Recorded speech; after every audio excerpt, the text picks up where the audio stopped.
국제개발협력 심화편 제7장 성평등 1절 성평등의 이해 1. 성평등과 젠더의 개념. 한국은 2010년 경제협력개발기구 OECD 개발원조위원회 DAC에 가입할 시기에 국제개발협력 기본법을 제정하였는데 제정 당시부터 한국의 국제개발은 성평등에 이바지한다는 것을 표방하였다. 한국의 국내 정책에서는 양성평등이라는 용어를 사용하는데 국제적 동향을 따르고 국제규범을 이끌어가는 의미에서 국제개발협력 분야는 선도적으로 성평등을 사용하고 있다. 인권은 인간이 인간이기에 갖는 기본적인 권리라는 데 모두가 동의한다. 그러나 여성의 권리가 침해당하고 차별받아 왔으며 21세기를 살아가는 오늘날까지 지속되고 있다는 것을 인정하는 사람은 많지 않다. 우리 사회는 언제부터인지 모를 오랜 시간 동안 중요한 의사결정을 남성이 주도해 왔다. 여성이 필요한 것과 여성이 관심을 두는 것들도 남성 정책 결정자들이 정해왔다. 성평등은 여성과 사회적 소수자의 권리도 존중받고 이들이 남성과 다르다는 이유로 차별받지 않는 상태를 말한다. 여성운동은 그동안 억압받고 차별받아온 사회적 관습과 법을 바꾸라는 요구에서 시작되었다. 가장 대표적인 것이 여성의 참정권 운동이다. 이외에도 여성의 인권이 남성의 인권과 다르게 취급되어 온 사례는 수없이 많다. 1995년 국제연합 유엔이 주최한 제4차 세계 여성 대회에는 전 세계 180여 개 국가의 여성들이 모였고 이때 모인 여성들은 여성의 인권도 인권이다. Women's rights are human rights 라는 주장을 하기에 이른다. 성평등이라는 용어가 한국 사회에서 이해되는 범위는 다소 복잡하다. 바로 젠더라는 용어 때문인데 이 젠더라는 영어의 의미가 한국어로 정확하게 번역하기가 애매하기 때문이다. 젠더는 성별 구분으로 번역이 되는데 생물학적으로 구별되는 성별, 섹스와는 다른 의미이다. 젠더는 사람이 태어날 때 부여된 신체적인 성별에 그 사회가 부여하는 기대 역할과 가치가 부여된 개념, 즉 사회 문화적으로 형성된 성이다. 이때 남성과 여성에게 사회는 각각 다른 역할을 요구하는데 이를 성 역할이라 한다. 특정 사회마다 사회적 역할이 조금씩 다르기는 하나 일반적으로 남성에게는 생계 부양자의 역할, 여성에게는 가사 전담자의 역할을 부여해왔다. 이 같은 성 역할은 특정 성에 특정한 역할만을 기대하고 있어 이를 성역할 고정관념이라고 부른다. 남성의 역할은 공적 영역에, 여성의 역할은 가정 안의 사적 영역에 한정되어 있다고 보는 공사이분법으로 인해 정치, 경제, 사회 전반적인 영역에서 남성의 참여는 당연한 것으로 간주된 반면 공적 영역의 여성 참여는 보이는 차별과 보이지 않는 차별들 때문에 어려움을 겪어왔다. 성평등을 말할 때 흔히 여성을 지칭하는 까닭은 사실 여성이 오랫동안 차별받아온 집단이기 때문이다. 그러나 성평등 정책에서 말하는 평등의 개념은 성역할 고정관념으로 차별받아온 여성과 남성 모두를 차별에서 벗어나게 한다는 의미이기 때문에 성평등은 여성만을 위한 정책이 아니다. 성평등과 젠더라는 개념은 사회구조적 차별이 존재해 왔다는 것을 이해하고 인정하는 것을 내포하고 있으며 이러한 구조적 문제를 보지 않고 단순히 여성, 남성으로만 대상을 본다면 성평등을 이루기는 어렵다. 따라서 국제개발협력에서 성평등 사업을 기획할 때 주의해야 하는 점이 바로 사회적 맥락을 외면한 채 여성과 남성으로 대상을 개별화하는 부분이다. 사업 대상에 여성을 포함하는 것이 물론 중요하지만 사회적 맥락 속에서 성평등을 목적으로 한 사업 수행 방식과 산출물을 얻기 위한 방안을 고민해야 한다는 것이다. 흔히 사업 대상을 여성과 남성으로 구별짓는데 이는 이분법적으로 남녀를 분리하는 사고방식이라 보고 성평등을 이루기 위해서는 문제적 상황이 발생하게 된 원인과 해결책을 찾아가는 과정에 초점을 두는 식으로 접근해야 한다. 여성과 남성으로 구분하는 이분법적 사고로는 불평등의 근본적 원인을 해결하지 못한다는 것이다. 예를 들어 젠더 기반 폭력 프로젝트를 구성할 때 이분법적으로 젠더를 보는 관점은 여성은 피해자, 남성은 가해자로 정의하면서 여성에 대한 폭력이 감소되는 것을 최종 산출물로 본다. 반면 과정으로 젠더를 보는 관점은 폭력을 초래하는 규범과 가치의 변화에 초점을 맞추고 폭력을 유발하는 성별 고정관념과 규범의 변화까지를 프로젝트의 최종 성과로 삼게 된다. 젠더는 단일한 남성 또는 여성이라는 하나의 집단이 아니며 젠더 관계로 인한 불평등은 다양한 계층과 연령, 인종과 민족 등 교차적으로 나타나기 마련인데 성불평등의 근본적인 원인들을 남겨둔 채 사업의 대상자에 여성이 포함되었다고 해서 여성의 권한 강화를 이루었다고 보기 어렵기 때문이다. 성평등은 이러한 불평등의 교차적 특성에 남성과 여성의 권력관계가 작용하면서 발생한 사회구조적인 억압과 차별을 철폐하자는 개념이라는 점에서 차별받아온 여성의 권한을 인정하고 강화하는 데부터 시작된다고 할 수 있다. 따라서 지속가능 발전 목표 SDG의 5번째 목표인 SDG5 성평등 달성 그리고 모든 여성과 여아의 권한 강화는 성평등의 목적과 방법에 가장 정확하게 접근하고 있다. 2. 성평등과 개발의 관계 새천년 개발 목표 밀레니엄 디벨로먼트 고울즈 MDG 이후 SDG 2030 의제는 빈곤 인구 문제 해결, 지속가능한 소비와 생산 패턴, 환경 친화적이고 지속가능한 물과 에너지에 대한 접근권 확보, 거버넌스의 투명성과 책무성 강화, 성평등과 인권을 포함하는 평등의 성취, 질 높은 교육과 보건에 대한 접근권 보장, 기본적인 법과 서비스, 기반시설 확보 등을 실현하기 위한 장기적인 개발 성과 지표로 기능하고 있다. 이와 같이 글로벌 개발 정책에 대한 논의를 발전시키는 상황에서 국제, 지역, 국가, 민간 차원에서 성평등 정책을 옹호하는 행위 주체들은 성평등, 여성인권, 여성의 권한 강화 또는 권리 증진을 좀 더 확실한 위임 사항으로 만들기 위한 다각적 노력들을 계속했다. MDG 이후 포스트 2015 아젠다를 준비하는 과정에서 유엔을 비롯한 OECD와 선진 공여국들에서 이루어진 보편적인 합의는 성평등과 여성 권한 강화가 모든 인도주의적 개발 목표, 굿 거버넌스, 경제성장, 평화와 안보 유지, 인간과 환경 간의 건전한 관계 등의 목표를 촉진할 수 있는 수단일 뿐만 아니라 기본적 인권의 원칙으로서도 중추를 이룬다는 것이다. 국제개발에서 젠더를 고려해야 하는 이유는 국제개발의 궁극적 수혜자는 인류이고 인류의 절반은 여성이기 때문이다. MDG와 SDG의 국제개발의 주된 목표인 빈곤퇴치라는 측면에서 보면 여성의 빈곤의 여성화 문제를 해결하지 않고는 빈곤 문제를 해결할 수 없다. 가부장적 사회 관습과 남성 중심적 사회 구조 속에서 빈곤은 성차별에 기인하고 있다는 보편적인 성격을 나타내기도 하지만 계층 간, 지역 간, 도시와 농촌 간 여성 빈곤은 격차를 드러내는 특수성을 띠고 있다.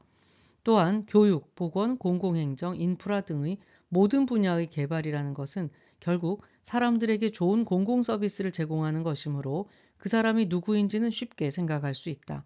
성평등과 여성의 역량 강화가 없다면 모든 분야의 개발 목표는 남성만을 위한 사업이 될 것이다. 성평등과 여성 역량 강화는 그 자체로 개발 목적인 동시에 개발 효과성을 제고시키는 전략이다. 왜냐하면 개발에서의 성평등은 현재의 여성뿐 아니라 여성이 속한 가족과 공동체, 나아가 전 지구의 후세대인 여성의 인권에 기여하는 중요한 가치이기 때문이다. 빈곤의 여성화는 소득 결핍의 결과일 뿐만 아니라 사회적 성차별로 인한 여성의 기회와 능력을 박탈하고 사회와 정부가 여성에 대한 편견을 가져온 결과이다. 국제 상황뿐 아니라 국내에서도 여성의 빈곤 현상은 마찬가지로 나타난다. 비정규직의 대다수가 여성이며 한부모 가족 중에서도 여성 가정인 경우 경제적으로 취약한 것으로 집계되고 있다. 빈곤의 일부가 여성들에게 사회적으로 강요된 성 역할과 불평등한 젠더 관계의 결과라는 사실에 대한 인정과 성불평등의 원인을 근절시키고자 하는 특별한 대응 조치를 취하지 않고서는 빈곤 문제를 해결할 수 없다. 또한 빈곤 문제 해결을 위해서는 사회적 다양성, 인종, 계급, 성적 정체성과 젠더 정체성이 다른 사람들을 포함하여 사회에서 가장 약자에 속하는 사람들에게 초점을 두어야 한다. 빈곤의 여성화는 빈곤 여성의 문제를 보는 관점의 전환을 요구하는 의제이다. 이러한 요구는 학문적으로 젠더의 교차성 이론을 근거로 한다. 개발도상국의 빈곤 문제 해결을 위해서는 성차별 경험의 동일성, 보편성도 중요하지만 다양성과 지역에 기반한 특수성을 규명하여 대응하는 해결 방식이 중요하다. 성불평등의 교차성에 대한 예를 들면 많은 외국인 여성 가사 노동자들이 고용주에 의해 성추행과 성적 남용을 경험하는데 외국인 여성 가사 노동자들은 여성, 빈민, 외국인, 노동자라는 사회적 취약성이 교차하는 지위에 놓여 있기 때문이다. 국제개발에서 젠더를 고려해야 하는 이유로 여러 분야에서 나타나는 여성의 사회적 지위를 살펴보자. 전 세계적으로 25에서 54세 남녀의 경제활동 참여 비율은 남성이 94%, 여성이 63%로 차이가 크게 나타난다. 무급 가족 노동에 종사하는 비율은 여성이 남성의 2배이며 비정규 노동에서 무급 가족 노동에 종사하는 비율은 여성이 남성의 2배이다. 비정규 노동에서 여성이 차지하는 비율은 농업 종사자를 포함할 때 남성보다 4.6% 높게 나타났으며 이를 제외할 때 7.8%더 높아진다. 임금에서의 성차도 존재하는데 전 세계적으로 여성은 남성 임금의 77%만을 받고 있는 것으로 나타난다. 임금 노동자의 경우에 이 같은 남녀 간 임금 차별, 성별 분업 문제가 만연하여 여성은 경제적, 사회적 지위를 보장받지 못하고 있다. MDG 이후에 전 세계 문맹률이 감소하였지만 초등교육 대상자 기준 여성 문맹자는 남성 문맹자의 1.5배에 달한다. 여성은 남성으로부터 젠더 기반 폭력의 피해자인데 그 형태는 가정폭력, 성폭력, 성희롱, 명예살인, 여성 성기훼손, 전쟁, 강간 등 여성이 사는 모든 형태의 사회에서 나타난다. 그럼에도 불구하고 성폭력의 피해자인 여성은 인권을 존중받지 못하며 살아가고 있으며 때로는 평생 트라우마를 안고 살아가기도 한다. 가부장적 사회에서 여전히 나타나고 있는 남아 선호로 인해 여아에 대한 불법 낙태가 만연하거나 천주교가 국교인 도미니카 공화국이나 필리핀 등에서는 청소년 대상 성교육이나 접근 가능한 청소년 전용 의료 서비스의 부재로 인해 여성 청소년 임신이 증가하고 있으며 임신 중절 수술이 법적으로 허용되지 않음으로써 불법 낙태로 인한 피해는 고스란히 여성들이 받고 있다.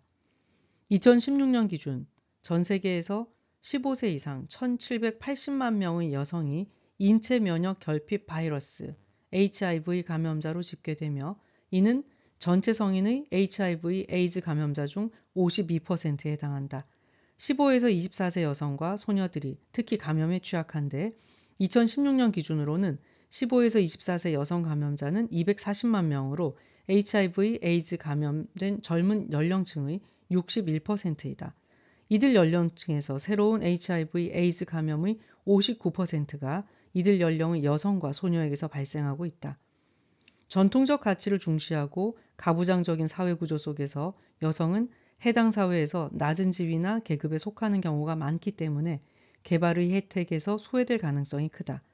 개발의 혜택이 제한된 계층에 한정된 것은 사회적 정의 측면이나 개발 효과성 측면에서도 바람직하지 않다. 국제개발 역시 각 국가의 정책 결정을 통해 정책과 전략, 사업이 결정되는데 전 세계적으로 주요 의사결정직의 여성은 2021년 기준으로 장관직의 21%, 국회의 25% 정도 수준이며 무엇보다 전 세계 국가 수반인 대통령이나 총리 중 여성의 수는 34명밖에 되지 않는다. 여성과 남성의 정책 요구의 차이가 있는데도 불구하고 주요 의사결정직이 여전히 남성 중심으로 운영되고 있다는 것은 여성의 정책적 요구가 정책 결정 과정에 반영되기 어렵다는 의미이다. 여성이 의사결정 과정에 더 많이 참여해야 하고 성평등의 가치를 더 높게 목소리 내야 하는 이유가 바로 여기에 있다. 2절 세계 성평등 현황 1. 세계 성평등 지수 세계는 각국의 성평등 현황을 파악하기 위해 공통적으로 적용할 수 있는 몇 가지 분야를 정하고 그에 따른 세부 지표를 마련하였다. 성평등 지수, Gender Equality Index란 성평등의 진전 상황을 측정하기 위해 1년의 관련 지표들을 선정, 조작, 합성하여 각 비교 대상 개체들의 주제별, 영역별 성평등 달성 수준을 하나의 점수로 표현한 것이다. 국제사회의 성평등 지수 개발 노력은 1995년의 베이징 행동강령의 요구로 촉진되었다. 베이징 행동강령에서는 세계의 경제적, 사회적 성불평등에 대한 분석과 경험주의적 조사 연구에 기초하여 각국의 성평등 수준을 포괄적으로 실사해야 한다고 주장하였다. 현재 주요 국제기구들이 각자 다른 명칭과 개념틀로 생산하고 있는 지수는 표 7-1과 같다. 1. 유엔 개발 계획 UNDP의 성불평등 지수 GII. GII는 2010년 UNDP가 인간개발 보고서 20주년 기념집을 통해 새로 도입한 지수로 생식 건강, 역량 강화, 노동시장 참여 등 세 가지 차원에서 성불평등으로 한 국가 내에서 달성하지 못한 손실분이 얼마인지를 파악하기 위한 것이다. 이는 UNDP가 1995년 인간개발 보고서를 통해 지속적으로 발표해온 남녀평등지수 GDI와 여성 권한 척도 GEM의 취약점을 보완하기 위해 고안한 척도이다. 2. 성격차 지수 GGI 세계경제포럼 월드 이코노믹 포럼 WEF는 2005년부터 발표하고 있는 성격차 지수 젠더 갭 인덱스 GGI는 각국의 성평등 정도를 평가할 수 있는 도구이다. 다양한 국제기구의 지표와 WEF의 최고 경영자 여론조사에서 얻은 독특한 조사 자료를 근거로 개발하여 각국의 정부, 기업, 시민사회에게 자원과 기회가 남녀에게 평등하게 분배되고 있는 정도와 연도별 변화 추이를 객관할 수 있도록 해준다. GGI는 여성이 개발 과정에 참여하는 정도와 정책 결정 권한의 증진이 고루 진행되어야 순위가 높아질 수 있도록 설계되었다. 3. 사회제도와 젠더지수 SIGI 사회제도와 젠더지수 Social Institutions and Gender Index SIGI는 소득 수준이나 발전 수준과 관계없이 세계 모든 지역과 문화권에 속한 국가들의 성차별 정도를 드러내는 지표이다. OECD는 2009년부터 사회제도와 젠더에 관한 데이터베이스를 통해 전통적인 양적 데이터로는 파악할 수 없는 성차별을 파악하고 측정할 수 있는 새로운 정보를 제공하고 있는데 2019년 기준 세계 181개국의 사회제도들에 대한 정보를 구축하였다. 4. 정치 참여 현황 국회의 여성 의원 비율은 선출직의 여성 진출 수준을 파악하는 중요한 기준이다. 국제의원연맹은 매년 전 세계 국가의 의회 내 여성 비율을 업데이트하며 수치를 제공하고 있다. 한국은 하원에 해당하는 국회 내 여성 비율이 IPU에 올라가 있고 IPU는 국제의원연맹을 말합니다. 상하 양원제인 국가는 양원 모두의 정보를 업데이트하고 있다. 여성의 정치 참여나 민간 기업의 여성 최고 경영자 등에 대한 비율은 과거의 GM을 통해서 파악해 왔으나 선거를 통한 입법기관의 선출직 의원이 갖는 중요성과 상징성으로 볼 때 여성의 정치 참여 현황은 해당 국가와 정당의 성평등 수준을 가늠하는 기준이 되고 있다. 이 성평등을 통합한 국제개발의 과제와 개선 방향 국제개발에서 사업을 발굴하거나 평가할 때 성평등의 요소를 포함하기 위해서는 몇 가지 기술적인 방법을 익혀야 한다. 국제개발에 관심이 있고 세계 시민임을 자처하면서도 성평등을 놓치는 이유는 실무자든 의사결정자든 성평등에 대해 학습하지 않았기 때문이다.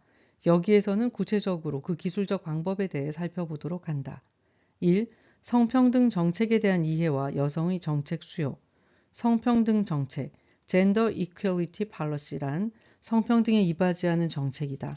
성평등 정책을 만들기 위해 정책 결정 과정에 남성과 여성의 동등한 참여를 보장하여 여성과 남성의 요구를 고르게 통합하고 의도하지 않은 성차별을 초래하는 일이 없도록 기획 단계에서 이를 점검해야 한다.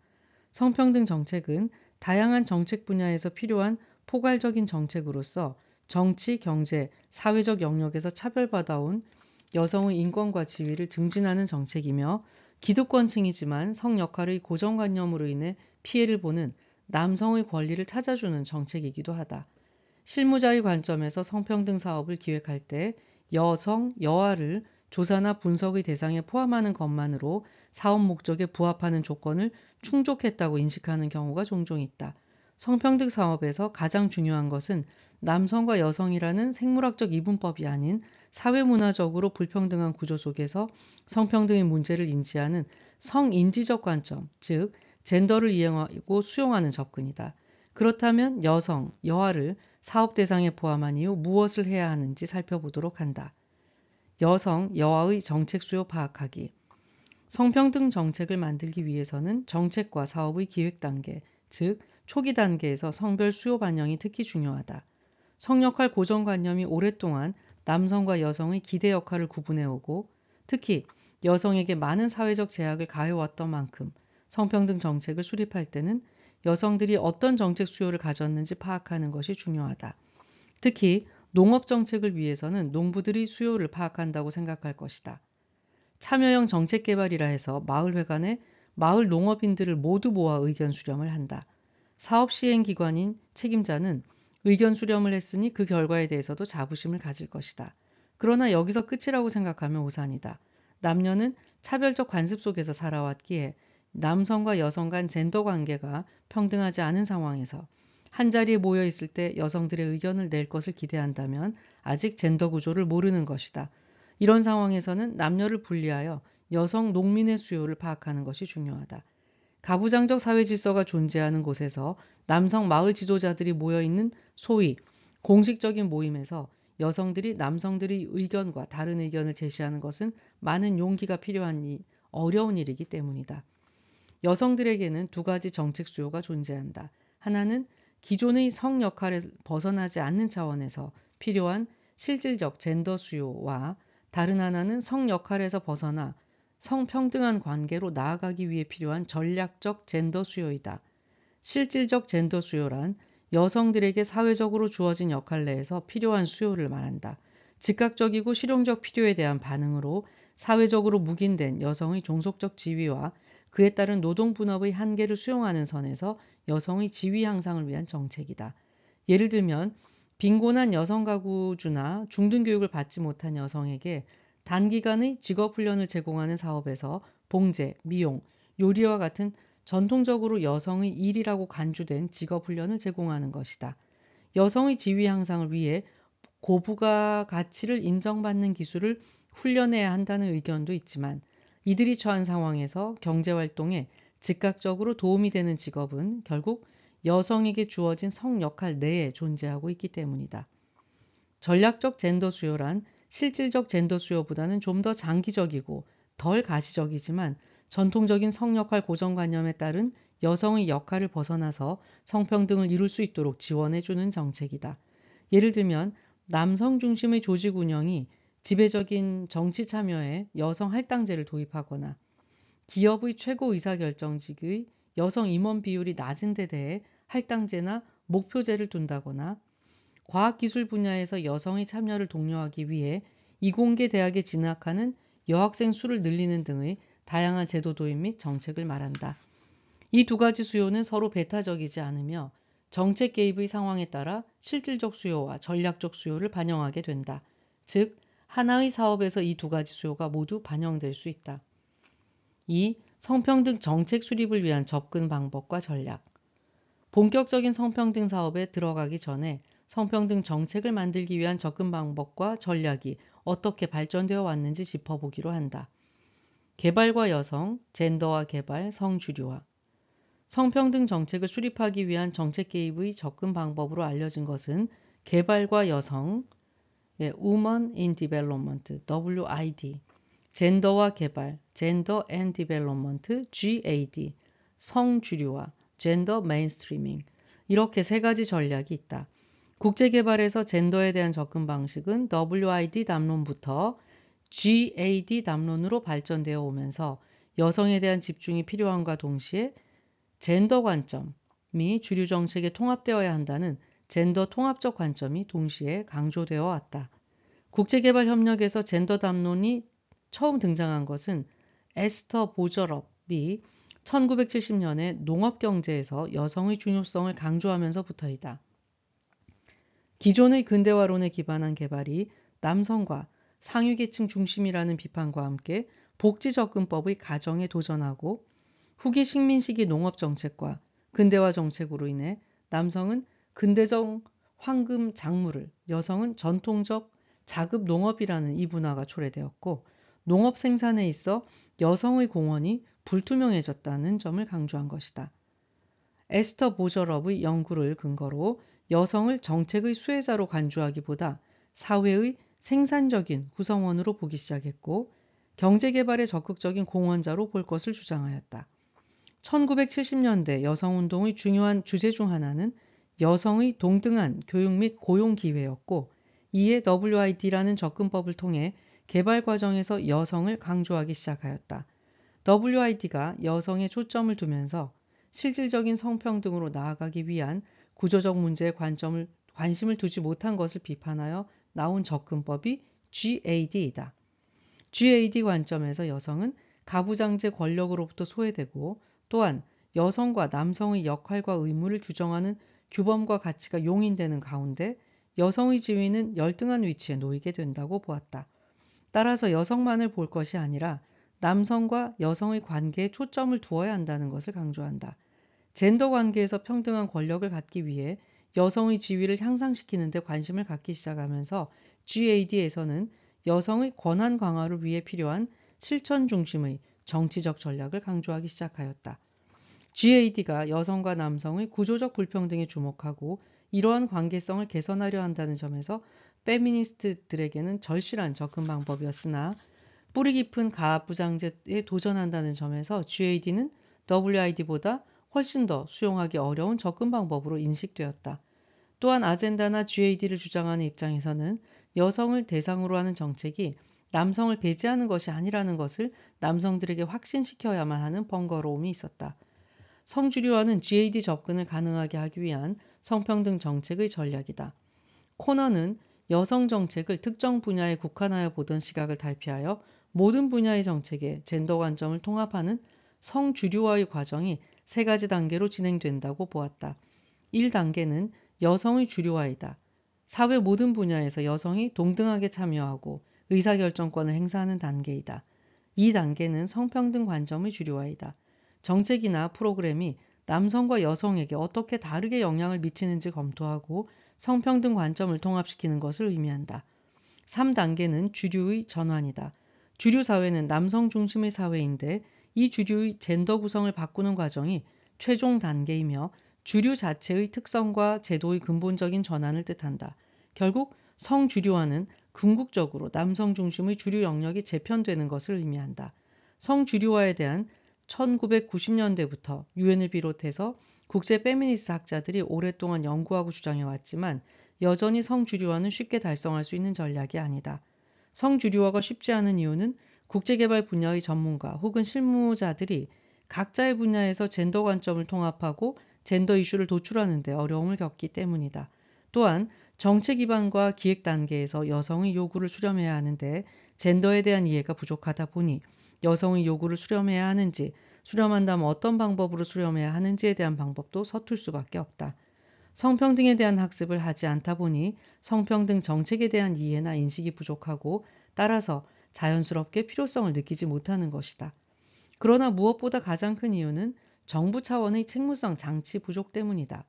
젠더 이슈를 도출하기 위해서는 성별 분리 통계가 필요하고 젠더 분석, 성인지 예산 제도를 위한 법적, 제도적 근거 등이 마련되어야 하지만 수원국으로부터 사업 수요를 조사할 때 젠더 수요를 수렴했는가라는 단 한 줄을 포함하는 데까지 상당히 오랜 기간의 협의가 필요할 정도로 성주류화를 위한 정책 도구를 도입하는 것이 쉽지 않다. 정책 사례를 들어 이 세 가지 성주류화 도구를 설명하자면 장애인 복지시설 사업을 들 수 있다. 정책 위반자는 장애인 복지시설 건립을 사업계획에 올리고 복지센터를 짓는다. 이 복지센터 건립 이후 몇 년이 지나고 나서 이 시설을 누가 많이 이용하고 있는지 조사한 결과 장애인 복지시설 이용자의 대다수가 남성이었다. 왜 이런 결과가 나왔을까? 이 정책 위반자가 놓친 것은 무엇일까? 장애인 복지시설 이용자들 중에서 남성이 많았던 이유는 여성 장애인이 외출할 경우 주위의 차별적 시선 때문에 남성 장애인보다 외출을 꺼려했기 때문이다. 만일 이러한 행동의 차이에 대해 정책 입안 단계에서 미리 알았다면 정책 입안자는 남성과 여성 장애인에게 서로 다른 방법의 복지 서비스를 제공할 수 있었을 것이고 복지시설에 들어가는 예산을 줄여서 여성 장애인에게 적합한 서비스로 나누어 집행할 수 있었을 것이다. 이렇게 하기 위해서는 기본적으로 남녀 장애인의 수를 파악하기 위한 장애인 성별 통계가 갖추어져 있어야 한다. 이처럼 사업의 성별 수요와 사업 효과의 성별 영향을 파악하는 것이 젠더 분석이며 이는 궁극적으로 사업의 성주류화를 위한 것이다. 3. 성평등을 통합한 프로젝트 사이클, 기획부터 평가까지. 그러면 다시 성평등 사업 기획과 이행으로 돌아오자. 프로젝트 단위의 사업을 기획한다고 가정하고 프로젝트의 전 주기별로 젠더 관점을 통합한다는 것이 구체적으로 어떻게 하는 것인지 각 단계별 적용 방법을 알아보기로 한다. 먼저 어떤 분야의 사업을 제안하고 기획하는 단계라면 반드시 젠더 분석 또는 젠더 수요를 조사해야 한다. 실시하고자 하는 사업이 이행되었을 때 그 사업으로 인해 혜택을 받는 집단과 그렇지 않은 집단이 있는지 예측하고 구체적으로 사업의 세부 요소를 결정할 때 수혜 집단 가운데 성별 수요가 동일한지 아니면 남성과 여성의 수요가 각각 상이한지에 대해 조사하고 검토하는 과정이 필요하다. 기획 단계에서 이행 단계로 가는 과정에서는 사업 목표에 성평등 목표가 통합되었는지, 사업 설계에 성주류화 요소가 반영되었는지를 검토하고 사업을 이행해야 한다. 사업 설계 시 수립한 성평등 목표가 사업이 종료될 때까지 유지되기 위해서는 사업의 산출물과 성과 지표에도 성평등 요소를 반영해야 할 것이다. 이행 단계에는 보통 3에서 5년으로 긴데 사업 설계 시 수립한 성평등 목표를 사업 종료 시점까지 끌고 가는 것은 때로는 실무자의 의지에 달려 있다고도 볼 수 있다. 성평등 사업은 사업의 결과뿐 아니라 사업의 직간접 수혜자들의 성인지 역량을 키우는 것도 중요하기 때문에 사업 요소 중 하나로 성인지 감수성 역량 강화와 같은 교육 프로그램을 포함하는 것이 필요하며 이는 사업 수행자와 대상자 모두에게 제공되어야 한다. 사업 이행 기간 중 사업 성과를 위한 모니터링을 하게 된다. 모니터링 사업을 감시한다는 의미보다는 사업이 설계했던 목표로 이행될 수 있도록 이끄는 가이드의 역할을 한다. 모니터링과 평가의 단계에서 중요한 것은 사업의 산출물을 측정하기 위한 양적, 질적 지표를 구축하는 작업이다. 성평등이라고 하는 것이 3에서 5년간 사업을 통해 이루어지는 단순한 가치가 아니기 때문에 사업 수행자의 성별 통계, 사업 참여자의 성별 통계, 성인지 역량 강화 프로그램의 시행 횟수, 사업에 젠더 전문가가 참여했는지 여부 등이 양적 지표로 정리될 필요가 있다. 또한 양적 지표로 집계될 수 없는 성평등 이행과 발전에 대해서는 질적 지표를 통해 집계할 수 있다. 모니터링과 평가 역시 성인지 관점을 가지고 해야 하지만 ODA 사업수 대비 성인지 관점을 가진 전문가의 인력 풀이 적다는 점을 고려하면 모니터링과 평가의 체크리스트를 성인지적으로 수립해 둘 필요가 있다. 이처럼 사업에 대한 젠더 관점은 사업의 기획 단계뿐 아니라 실행의 차원에까지 체계적으로 적용하도록 집중해야 할 것이다. 모든 사업은 종료평가 또는 사후평가를 통해 사업 결과와 성과를 보고하는데 어떤 기준으로 사업을 평가하는지에 대해 사업 설계 단계에서 미리 검토하는 것도 도움이 된다. 평가의 기준으로 살펴보는 것은 사업의 가이드라인이 되기도 하기 때문이다. 이런 측면에서 젠더 관점을 적용한 OECD 닥 평가 기준을 표 7-2에서 살펴보기로 한다. 적절성 기준은 사업 기획 단계에서 성별 수요를 반영했는지, 일관성 기준은 성평등 달성을 목적으로 한 국제적 규범과 일치하는지, 공여기관의 다른 프로그램과 일관된 맥락에서 시행된 사업이었는지 등을 평가한다. 효율성 기준은 사업에 투입된 자원이 젠더를 고려하여 할당되었는지, 효과성 기준에서는 성평등에 기여하는 목표와 성과가 달성되었는지, 성별이 다른 사람들에게 어떤 접근 방식이 적용되었는지, 효과가 어떻게 나타나는지, 만약 다르다면 어떻게 다른지 평가하도록 한다. 영향력 기준에서는 해당 사업이 성별이 다른 사람들에게 다른 영향을 미쳤는지, 성별이 다른 사람 간의 평등한 권력 관계를 만드는 데 영향을 미쳤는지 파악하도록 하며 지속 가능성 기준에서는 사업의 범위를 넘어서서 사회 전반의 성평등에 기여했는지, 사업 이후에도 성평등의 효과가 지속되고 있는지를 평가하도록 세부 기준을 마련하고 있다. 이와 같은 평가 기준은 위에서 살펴본 성주류와 프로젝트 사이클과 함께 사업을 기획할 때 기억해 두어야 할 포인트를 짚어주고 있다는 점에서 주목할 필요가 있다.